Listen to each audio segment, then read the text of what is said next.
Hello viewers and welcome to Review Information. In this video I will show you how to use TikTok app if it's blocked in your country.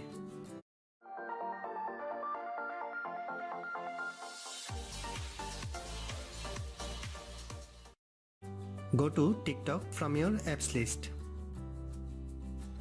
If the app blocked in your country, then the videos won't show up.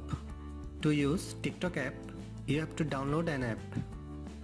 Go to the Play Store from your apps list. Tap on the search box and type VPN. There are lots of VPN app you will find. The best VPN app is TurboVPN. Tap on this.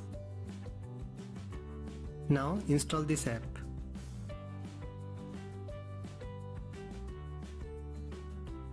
Tap on Open. This is the TurboVPN app. Tap on I agree. Now tap on No thanks. This is the final stage.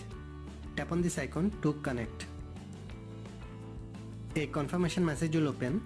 Tap on OK. Your VPN is connected. Go back and open the TikTok app. That's it. Your TikTok app is running. So that is how you can use TikTok app if it's blocked in your country. Thanks for watching. Hope you guys enjoyed my video. Please subscribe my channel for more videos. Goodbye.